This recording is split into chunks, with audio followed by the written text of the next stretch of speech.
So as you can probably hear, it's not quite as loud in here. It's still loud, but as you can see, all of these G2s are unplugged. These were definitely my loudest miners. The only ones that are still running are those two, but those are mine. And those are only 4 gigs. So come December 31st, I don't know what those things are gonna do. But so as you can see, these current miners aren't running. There's still some over there that I need to turn off, but so this is the last video. I know I talked about a video earlier where I said it's gonna be the last time you're gonna see everything in here. Well, I guess it was kind of, I mean, it's not right, but it's the last time you saw everything run. So the only thing that's still running of this guy's is just his 5600s, and it's this 570 rig, or 580 rig, I don't know. But these will be turned off here soon, and all of that. I'm going to turn off all those Phantom miners, and these are pulling up here now. So I just wanted to do a quick little video, and I'll have more attached to it. So this is the aftermath of directly taking out all these miners. As I said earlier, it is quieter in here now. The G2s are gone. Those things are stupid loud. I honestly don't miss them at all. I am going to miss a little bit of profits I'm going to be missing out on, but at the same time, like I'm terrible about actually like invoicing my clients of, like, for how much they bill, like how much their electricity was. Now with those things, it would have been easier in the future. Because I'm basically going to do that. I got to do that setup 3 more times for that panel, and that panel. This one's pretty much ready to go. It just needs, I need to put another board in, and then, you know, go across. There's all the wires are there. Then the only thing we need to do left on this panel is just to run the 240 volt out. But and that won't take too long. But so I went from not everything is on, but probably most things. This panel dropped 70 amps. This one dropped 60. This one dropped 50. This one dropped 30. So I mean, they were definitely my 2 biggest clients. I'm hoping that, you know, it doesn't mess up my electricity bill too much for this month, because I went from a really high demand to a lot lower demand. But there's not really much I can do. The only things that are offline is that case, this case, and it's, I think, 4 ASIC miners that, like, the power supplies died, or the cable blew up. I need to fix those, but I haven't got to that yet. Yeah, so I know that the G2s were using about 20,000 watts, and then those things were using, you know, the miners that were here were using like 10,000, and I think that the Pandas were using another 14,000, maybe 15,000. So I mean, that's all stuff that just left. Now I do have 140 more 470 passive 4 gigs. So basically these things, but only 4 gigabytes. The reason why I bought them is because they were $45 each shipped. So I'm hoping that I can get all the money back I put on them before I can no longer mine Ethereum. It's kind of a gamble, but they should be able to mine other stuff after. It's just a matter of, you know, how profitable it's going to be, because I know there's a ton of those 4 gig cards out there, and when they all get kicked off Ethereum, I don't really know where they're going to go. But they're going to go somewhere, because I mean, not many people are just going to sit there and not mine with a card that works perfectly fine. So I don't know, it's going to be interesting, but I'm really just doing that as like a risk. And then I'm also going to be eventually profit sharing with one of my buddies down in Florida. He's like out of space and he doesn't have any cases, so I'm going to be buying more of these cases. I think I already have 20 or 30 coming next weekend, but I'm going to probably buy another 20 and put in my shelves. Now sadly, I already tested it with one of them. They don't fit in these gaps, but I can always take out one of these shelves and adjust it to match perfectly This shelf could probably just go, and I probably wouldn't. It wouldn't really hurt much. I mean, maybe if I, or maybe that one could go, and like move it up, all so I can get another, like basically the same thing as before, where it's 3 rows of 6, and then well, 2 rows and then 3. But like this right here is all wasted space, so I could probably move this down to like, you know, here, right there, and then see if that's enough space from here to there, or maybe I can meet in the middle and then move this rack up as well, so that way it can fit down there.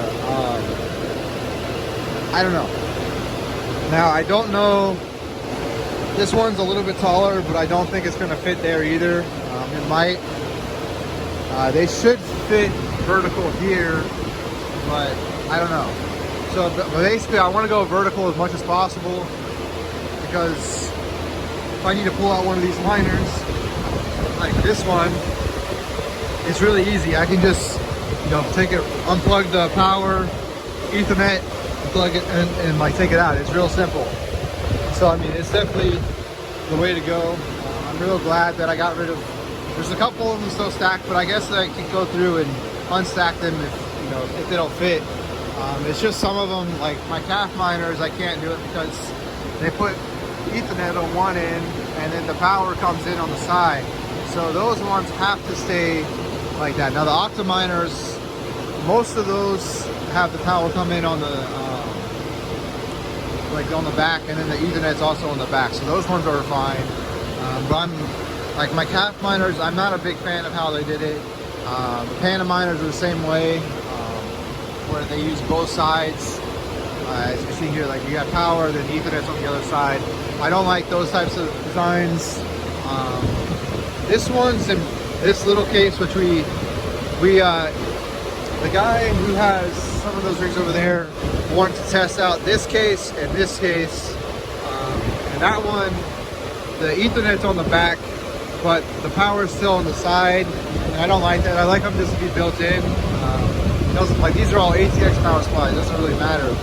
It's just, it needs to be able to like bolt in, so I don't have to worry about the stupid thing falling off on my head. So it's definitely a lot quieter in here. I'm using a whole lot less power.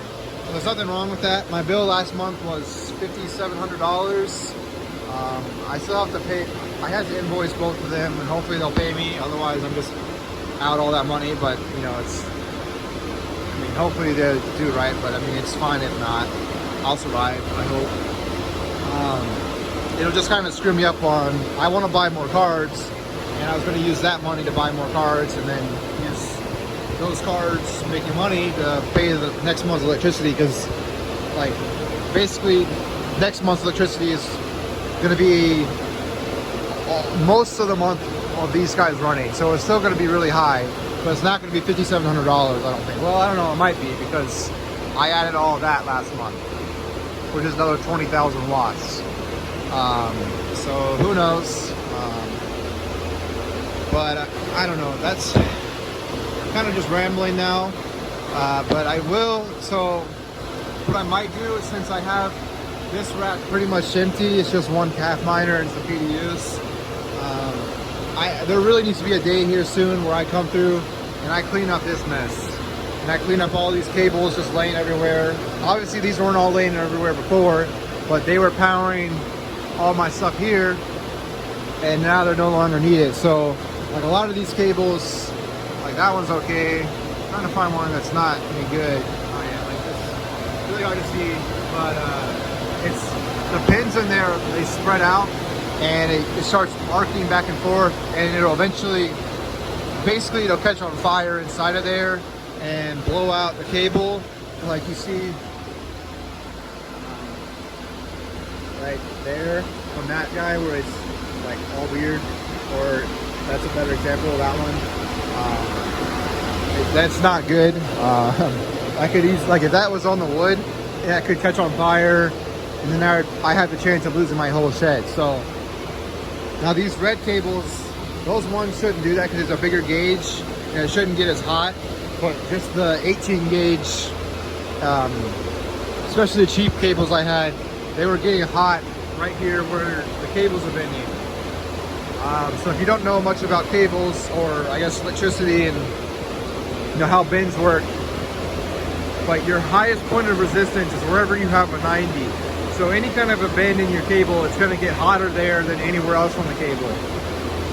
So if it's arcing here, it's going to use a lot more power than it like normally would. And the first place it's going to fail isn't going to be on your long straight. It's going to be right here where it has the most resistance, and that's what's been blowing out, is this little area right here. I just bought these as temporary, but I had 500 cables coming from China that are 16 gauge, so it should be a little bit better, and they're all new, so hopefully they'll last and not be like those and blow up. If not, I'll just get some 14 gauge, go from there. I am having some issues, and let me know if you guys have ever had to import something from China, but they're wanting me to sign a power of attorney, or I mean basically it's sign a power of attorney, and I don't really feel comfortable doing that because you can do a whole lot with that. That's a lot of power I'd be signing over to them just to ship it out. I'm like, well, I've never had to do that before, and I don't think I should have to do it now. So I'm like, well, I'm trying to convince them to just to ship it, and if I get hit with customs, then I get hit with customs. Like, I don't know what they're trying to do with the power of attorney thing. But let me know if you guys have ever had to sign a power of attorney to ship something from China, or if you've just ever shipped something from China. But yeah, I gotta get that rig on, those two rigs online, and I might work on the ASICs over there. I don't know. I gotta get a new power supply. I have plenty of those sitting around now, but yeah, I should have a video soon about, maybe I'll do a video on cleaning up my cables, because I do plan on managing all of these cables somehow, like doing those, maybe some magnetic strips along here, you know, holding the cables, and then doing like a bundle over there or something. Or maybe I go down and then back to the miners. I don't know. I don't know if you guys would be interested in that kind of thing, where I just do like cable management. I mean, over here is a mess. It's just a mess everywhere, because I've just been adding so much stuff and just trying to keep up, and I haven't had time to sit here and cable manage stuff. So I am going to be trying to do a video at least once a week, maybe twice a week. And then, you know, if you guys want to see like my daily profits or something like that, maybe I can do a video every other day. I don't know, like maybe 2 videos on updating the shed a week, and then like maybe a weekly profit video on like Friday or Saturday. I don't know, you guys leave comments down below. Let me know what you guys want to see.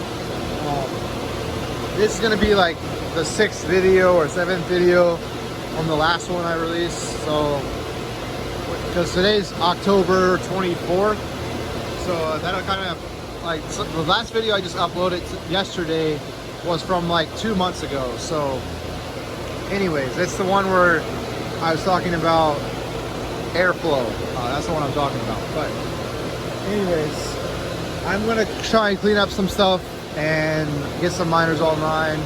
So I'll talk to you guys later.